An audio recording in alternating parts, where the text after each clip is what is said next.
The mist that settled over the sleepy town of Oakwood in the early hours of October 23rd had a peculiar quality. It seemed to absorb sound, creating a vacuum of silence that made the world feel both intimate and utterly empty. For Sheriff Jacob Jake Mullen, standing on the gravel shoulder of County Line Road at 5:47 a.m., this emptiness had just transformed from an abstract feeling into a concrete, chilling reality that would haunt him for years to come. The blue Ford Explorer sat at an awkward angle, its front passenger wheel deep in the drainage ditch, as if it had gently surrendered to exhaustion rather than crashing. The driver's side door hung open like a slack jaw, revealing nothing but darkness within and the faint scent of pine air freshener that still lingered despite the early morning chill. What struck Jake most was the ordinariness of the scene. No broken glass, no skid marks scarring the gravel road, no visible damage to the car's exterior. Just a vehicle that shouldn't be here, abandoned in the transitional space between the Miller family's cornfield, now harvested to pale yellow stubble, and the dense pine woods that marked the edge of state land where he'd hunted deer as a boy. Deputy Maria Rodriguez approached, her boots crunching too loudly in the pre-dawn hush that felt more like a held breath than natural quiet. "Sheriff, I've run the plates. The registered owners are Michael and Scott Cole, both local. Their parents confirmed they didn't come home last night." She paused, consulting her notebook with hands that trembled slightly, despite the professional tone of her voice. They were at the Reynolds Barn party out on Route 12. Lisa Walsh was with them, and her younger brother, Leo. Jake nodded slowly, his eyes never leaving the vehicle.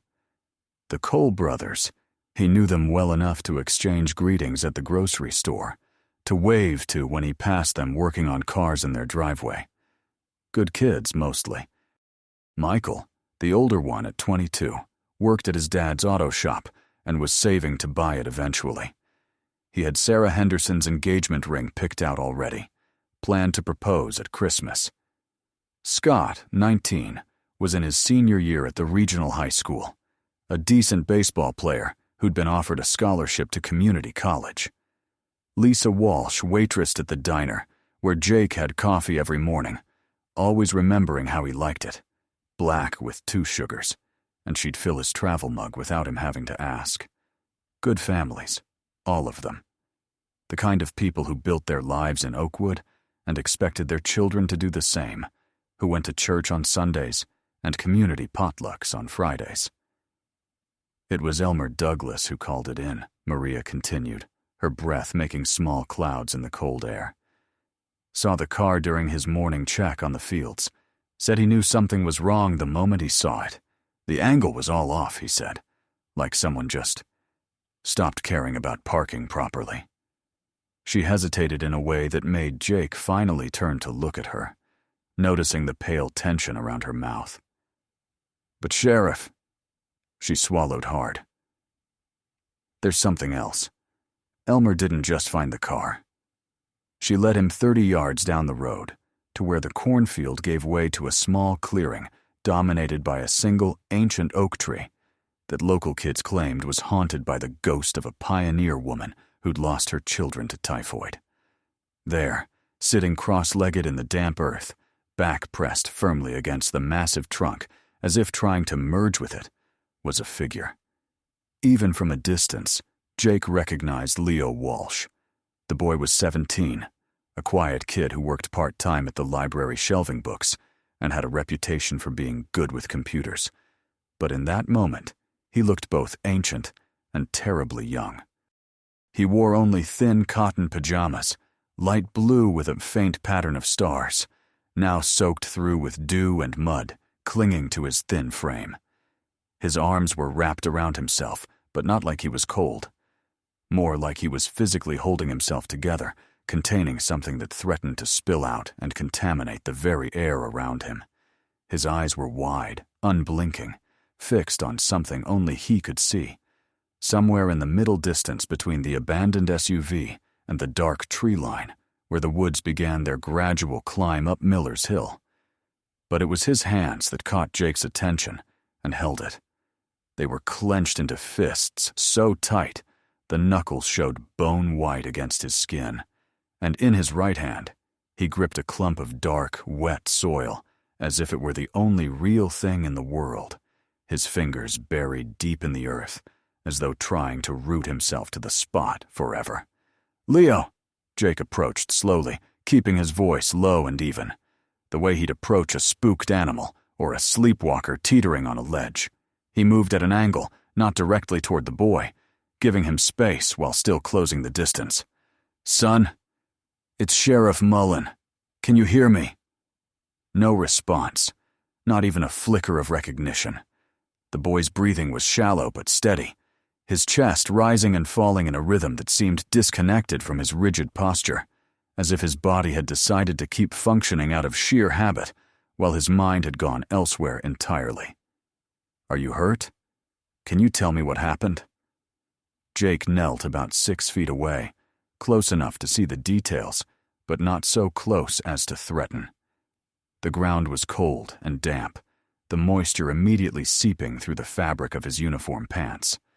Up close, Jake could see the fine tremors running through him, not the violent shivering of cold, but something deeper, more fundamental, as if his very molecules were vibrating at a frequency of pure terror. There was dirt under his fingernails, dark earth packed into the cuticles, and a small scratch on his cheek that had already stopped bleeding but stood out like a crimson thread against his pale skin. His hair was damp with dew, droplets clinging to the dark strands like tiny diamonds in the growing light. Jake lowered himself fully to the ground, bringing himself to eye level, though Leo's gaze never focused on him, never wavered from that fixed point in the middle distance. "Where are the others, Leo? Michael? Scott? Your sister?" At the mention of his sister, something shifted, not in his face, which remained as immobile as marble, but in the air around him, in the quality of the silence that enveloped him. The silence seemed to deepen, to become more intentional, more charged. Leo's grip on the soil tightened, his knuckles going from white to almost translucent, and for a heartbreaking second, Jake thought he saw the boy's eyes glisten with unshed tears before they glassed over completely again, returning to that terrifying vacancy. He'd seen shock before. The vacant stare after a car accident, the numb disbelief after a house fire, the dazed confusion of a farmer who just lost his entire herd to disease. But this was different. This was absence.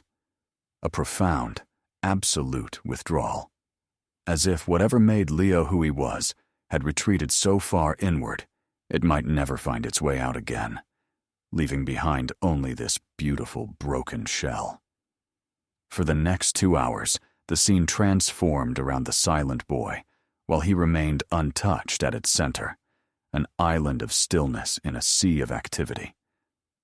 Crime scene technicians arrived from the county seat, their movements efficient and hushed as they set up a perimeter. Floodlights were set up, casting long, dramatic shadows across the field as the sun began to rise, painting the sky in hues of orange and pink that felt obscenely cheerful given the circumstances. The explorer was processed, photographed from every angle, dusted for fingerprints that would likely only belong to the missing kids and their families. And through it all, Leo remained exactly as they found him, a still point in the swirling activity, his silence a louder statement than any scream, his immobility more accusing than any frantic gesture. When Doc Henderson finally arrived, the elderly physician who delivered half the town, including Jake's own daughter, spent nearly 20 minutes with Leo, speaking softly, checking his pulse, shining a penlight into his unresponsive eyes, testing his reflexes, which proved sluggish but present. He finally stood with a sigh that seemed to carry the weight of all the town's tragedies he'd witnessed over 40 years of practice: the farming accidents, the drownings, the slow declines, and now this. It's catatonia, Jake. Profound psychological shock. I'd call it a dissociative stupor, probably with mutism. He removed his glasses, cleaning them methodically with a handkerchief from his pocket. His mind has essentially built a fortress to protect itself from something it cannot process. He's not refusing to speak. Right now, he likely can't. It's like a circuit breaker tripped, and until whatever overloaded the system is addressed, the power's not coming back on. "Will it pass?" Jake asked, watching as Maria carefully draped a thermal blanket over Leo's shoulders. He didn't react to the weight or the warmth, didn't acknowledge the gesture in any way. His hands remained clenched around that dirt, now partially covered by the silver material of the emergency blanket. Maybe. With time, therapy, and if whatever triggered this isn't too... Henderson trailed off, gesturing vaguely toward the woods that were now emerging from the darkness as the sun continued its ascent. The mind is a resilient thing, but it has its limits. This boy has found his.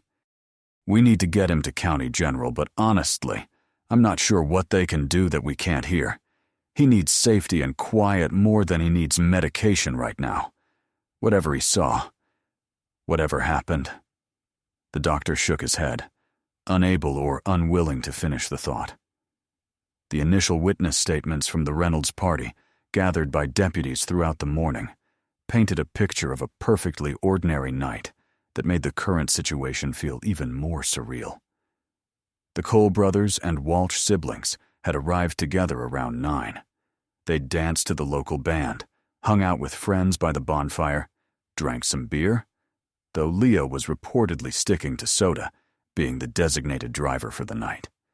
They'd left together just after midnight, in good spirits, Lisa laughing as she climbed into the back seat with Scott, while Michael took the wheel. No arguments, no tension anyone had noticed, no strange vehicles following them out of the gravel driveway. The last person to see them was Tommy Higgins, who'd waved them off from the driveway and noted nothing unusual about their departure, their taillights disappearing down the dark country road like any other night. Back at his office by 10 a.m., the facts laid out before him on his desk were frustratingly sparse, a collection of non-information that added up to nothing. 3 missing persons, 1 catatonic witness, 1 abandoned vehicle. No signs of violence, no demands, no motives. The parents had been notified. The Cole family's devastated confusion. Mrs. Walsh's frantic terror when she learned both her children were involved, 1 missing and 1 broken. The town was already buzzing, the gossip machine shifting into high gear, neighbors gathering on porches, phones ringing constantly. In a place like Oakwood, tragedy was communal property, and everyone wanted to know what their share would be. Jake leaned back in his worn leather chair. The image of Leo Walsh burned into his mind. The starry pajamas, the distant stare, the dirt clenched in his fist like a sacred object, a relic from some terrible altar. The only piece of evidence that felt real, that felt like it meant something, was that terrified, profound silence. And Jake Mullen, who had spent his entire life in a town where everyone knew everyone's business, now found himself facing a mystery that the only person who could solve it might never be able to speak of, might never return from whatever internal exile he'd been forced into. He looked at the map of Oakwood pinned to his wall, at the red X marking where the SUV was found, and he knew with a certainty that settled deep in his bones that the answers weren't in the forensics report or the witness statements or the tire tread analysis. The case, he knew, wouldn't be cracked by technology or procedure or any of the modern tools of policing he'd learned to use over 20 years on the job. It would be solved by understanding the language of that silence, by learning to read the terror in a boy's eyes and the meaning in the dirt he carried like a confession, by deciphering a story told entirely through absence and implication. And he had no idea how to even begin learning it. this vocabulary of trauma, this grammar of loss. All he knew was that 3 families' futures depended on him figuring it out, and that the clock was ticking in the oppressive quiet of a town holding its breath, waiting for answers that might never come from the only witness who had them. The days following the discovery of the abandoned SUV settled over Oakwood like a thick, suffocating blanket. The initial frenzy of activity, the organized search parties with their grid patterns and shouted names, the satellite news trucks that camped outside the sheriff's department for 2 full days before moving on to fresher tragedies, the desperate hope in parents' eyes that gradually hardened into grim resignation had all passed. What remained was the waiting, the oppressive, endless waiting. For Sheriff Jake Mullen, the case had transformed from an active investigation into a daily, painstaking confrontation with silence itself, a silence that had taken up residence in the soul of a 17-year-old boy named Leo Walsh. Leo had been transferred from County General Hospital to the Crestwood Meadows Residential Care Facility, a place with soothing pastel walls, manicured gardens, and the faint, ever-present scent of lavender and antiseptic. The doctors called it a controlled therapeutic environment. To Jake, walking through its hushed corridors, it felt more like a beautifully appointed prison, and Leo its sole, unwilling inmate. He began visiting every afternoon, initially out of professional duty, then increasingly out of a stubborn, growing conviction that the key to this mystery wasn't buried in some field or hidden in a digital database. It was locked away inside the traumatized boy, behind walls built by a mind protecting itself from the unthinkable. The first week of visits was profoundly discouraging. Jake would settle into the stiff armchair in Leo's room, the autumn sun cutting sharp rectangles of light across the sterile floor, and he would talk.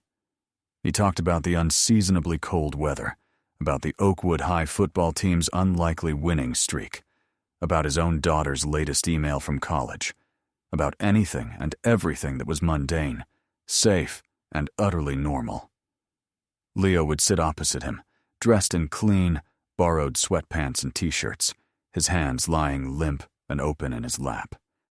He was physically present, clean, fed, medically stable, but the fortress surrounding his consciousness remained absolute.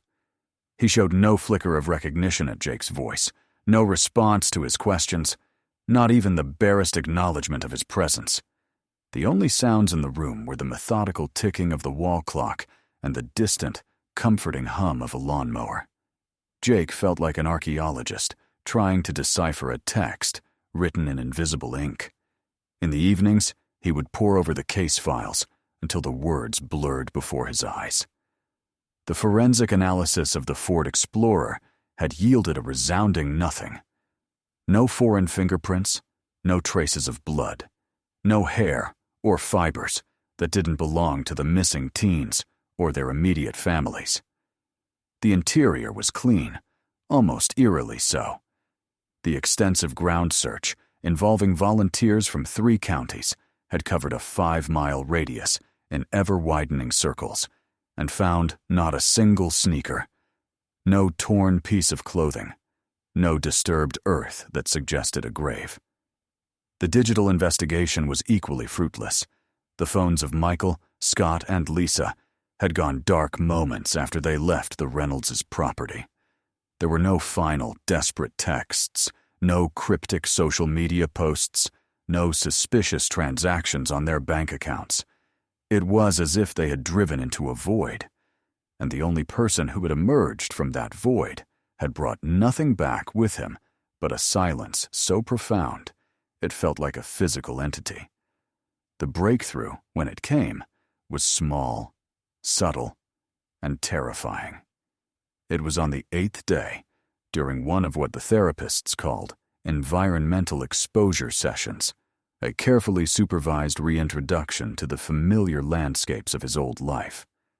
Jake was driving his pickup truck, Leo, a silent statue in the passenger seat, when they approached the old steel bridge spanning Willow Creek. The bridge was a local landmark, its rusted railings and wooden planks that rattled under vehicle tires, a familiar part of the county's soundscape.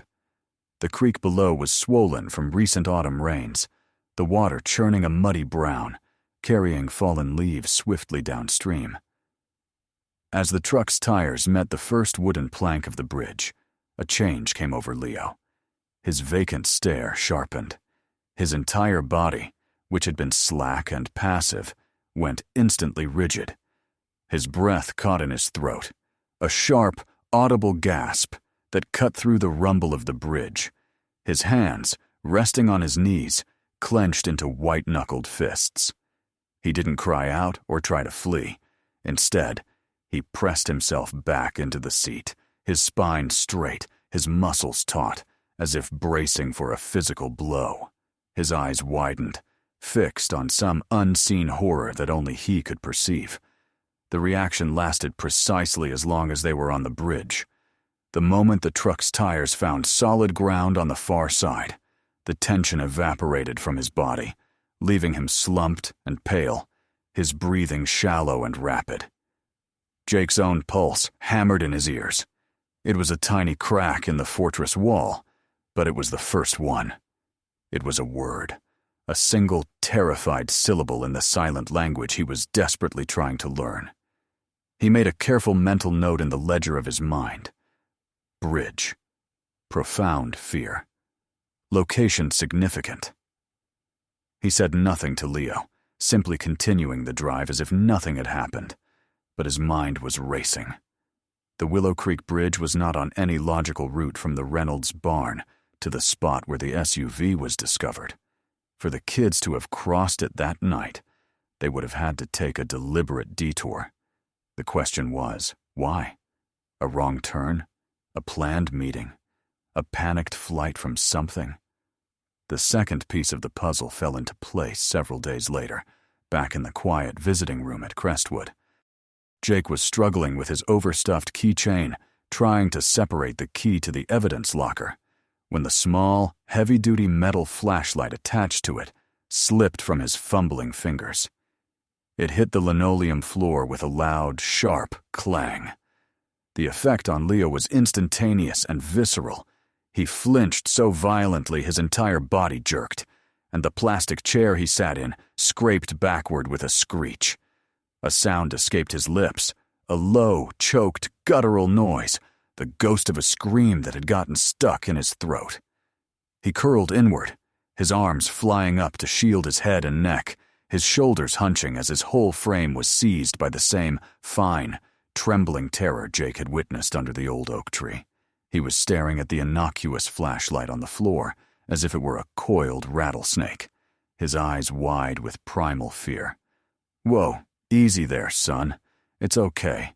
It's just my clumsy hands," Jake said, his voice deliberately calm, and even as he slowly bent to retrieve the flashlight, making no sudden movements, he tucked it deep into his pocket. "See? All gone? It's okay." Internally, however, his detective's mind was whirring, connecting dots. The flashlight, the sound and sight of it. Light equals terror. Sudden light? A bright beam in the darkness. The trigger was specific, powerful, and deeply ingrained. From that point on, Jake's drives with Leo took on a new, more focused purpose. He was no longer just hoping to passively jog a memory. He was actively conducting a silent interrogation, presenting stimuli, and meticulously cataloging the responses. He drove past the high school, the town diner where Lisa had worked, the auto shop where Michael spent his days. Nothing. He drove slowly down the dark, canopy-covered lanes as dusk fell, watching for any reaction to the gathering darkness. Still nothing. But every single time, without fail, the moment the truck tires met the wooden planks of the Willow Creek Bridge, that same rigid, breathless terror would seize the boy's body. It was a landmark on his internal map of trauma. Then came the drawing. It was a damp, gray Tuesday, rain streaking the windows of the visiting room.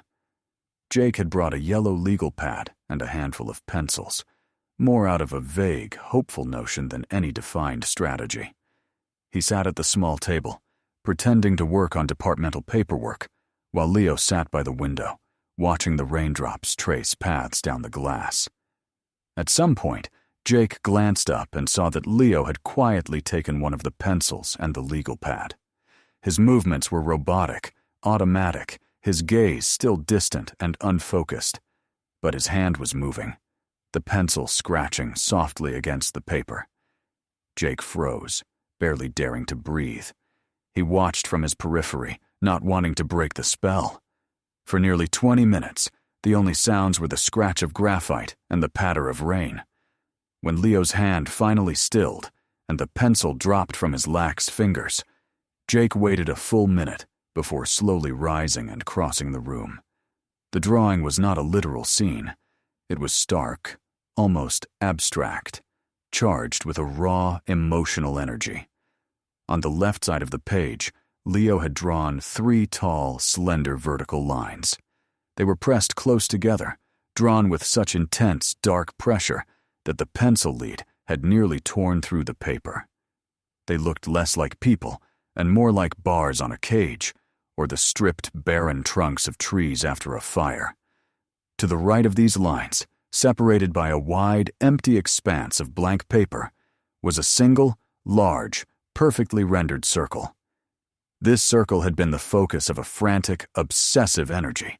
It was so heavily scribbled over, so reinforced with layer upon layer of frantic graphite marks, that the paper was gouged and tearing at its center. It was as if Leo had been trying to erase it from existence through sheer physical force, to bore a hole through the memory it represented. 3 lines, a circle. A cold, certain dread settled deep in Jake's gut. This was it. This was the map. The 3 lines could only be Michael, Scott, and Lisa. But the circle. What in God's name was the circle? A full moon, watching him passively? A car's headlight, blinding him? A well? A pond? A tire? He became consumed by the drawing.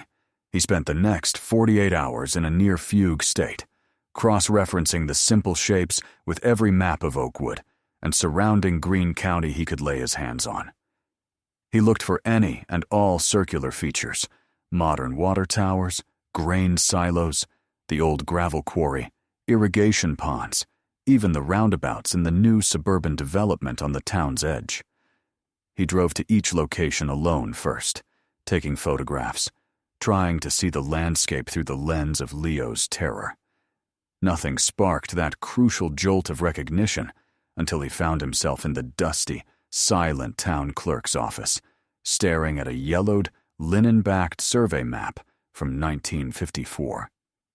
There, on the edge of the old Miller property, a little over half a mile from the drainage ditch that had cradled the SUV, was a small, printed notation. Miller Standpipe. A water tower. It had been decommissioned and drained in the late 1980s, its land sold back to the family, and left to be reclaimed by the forest, forgotten by everyone except cartographers and local historians. On the map, it was nothing more than a perfect, small circle. The following afternoon, Jake drove Leo out toward the Miller land. He didn't say a word about their destination. He just drove, the silence in the cab of the truck growing thicker and more charged with every passing mile. When he turned off the paved road onto the overgrown, rutted dirt track that led deeper into the woods, Leo's breathing began to change. It became faster, shallower, a soft, panicked panting that fogged the passenger window.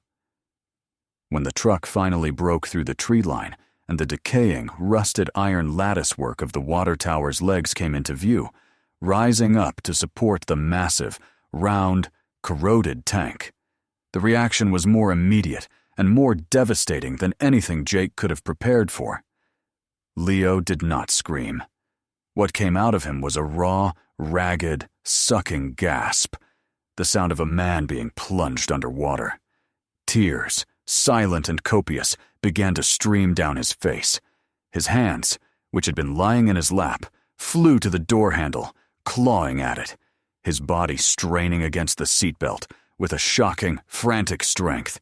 His eyes were saucers of pure, unadulterated horror, fixed on the towering circular structure.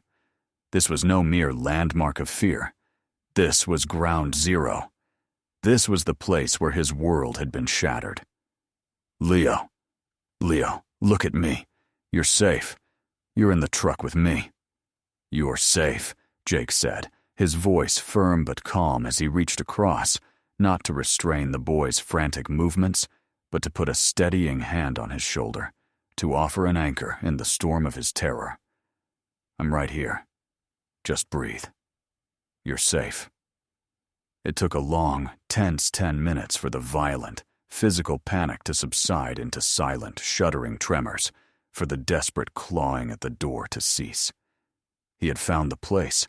He didn't yet know what monstrous event had transpired here, but he knew with a certainty that resonated in his very bones that the truth of what happened to Michael Cole, Scott Cole, and Lisa Walsh was hidden here, in this decaying, forgotten place, and etched into the silent, screaming memory of the boy trembling beside him. The silent witness had finally led him to the stage.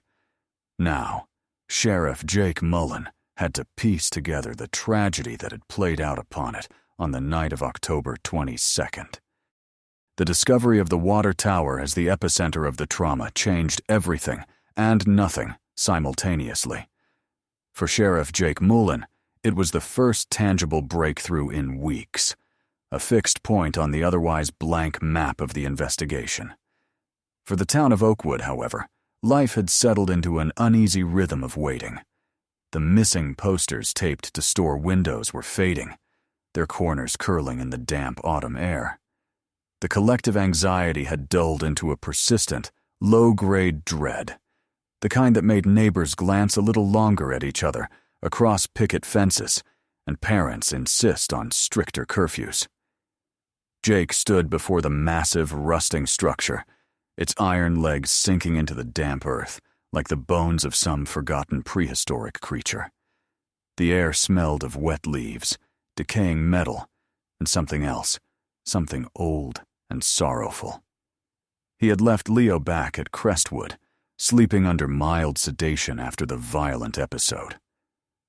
Now, alone with the tower, Jake felt the weight of its silence. This was where it had happened. Whatever it was. The initial forensic sweep of the area around the water tower yielded the first physical evidence in the case. 3 9mm shell casings, half buried in the mud and leaf litter near the base of the structure. They were tarnished and dirty, but intact. They were also professional grade, not the kind typically used for hunting or casual target practice around Oakwood. This suggested planning, intention. This was no accident. The discovery sent a fresh jolt of energy and horror through the investigation. A dedicated team, including state police forensics experts, descended on the site.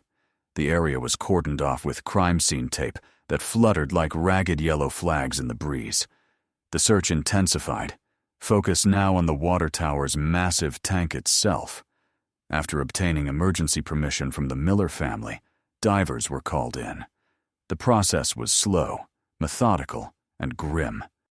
The water in the sealed tank was stagnant, dark, and cold. It was on the second day of searching that they found them.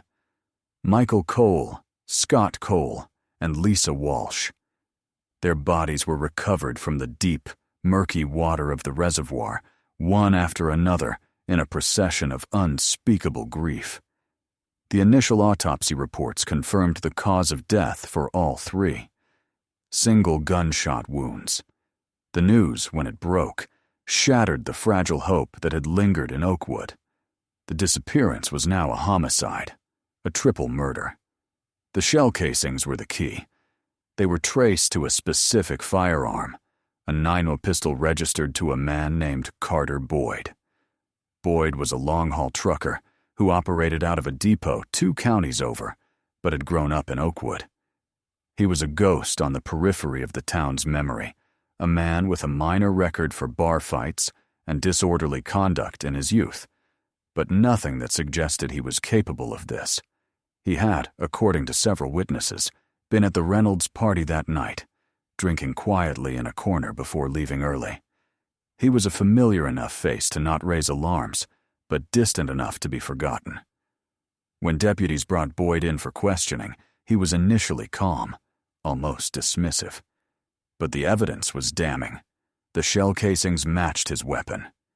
Cell tower data placed his phone in the vicinity of the water tower around the estimated time of the murders. Under the relentless, calm pressure of Jake's interrogation, his story began to unravel.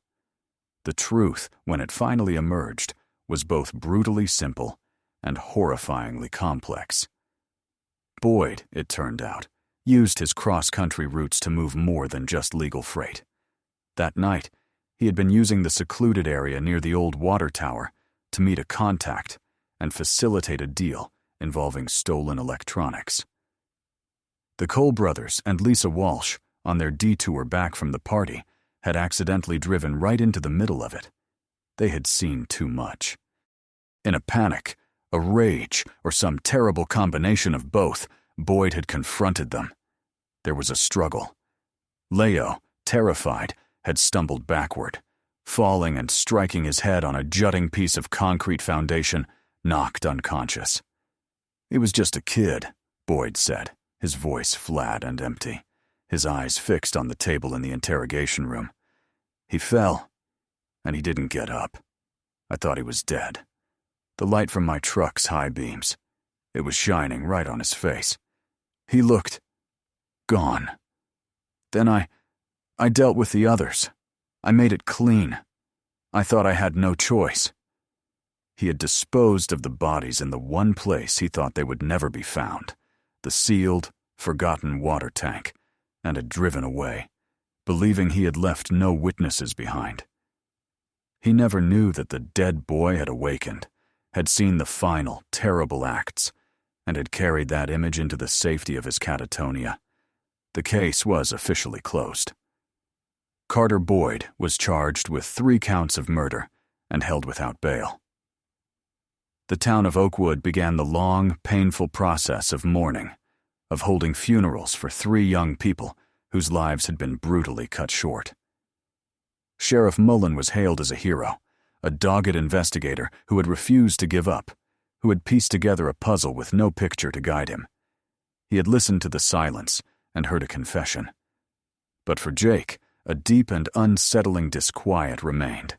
The conviction of Boyd provided a legal conclusion, a name and a face to the monster, but it didn't fill all the hollow spaces in the story.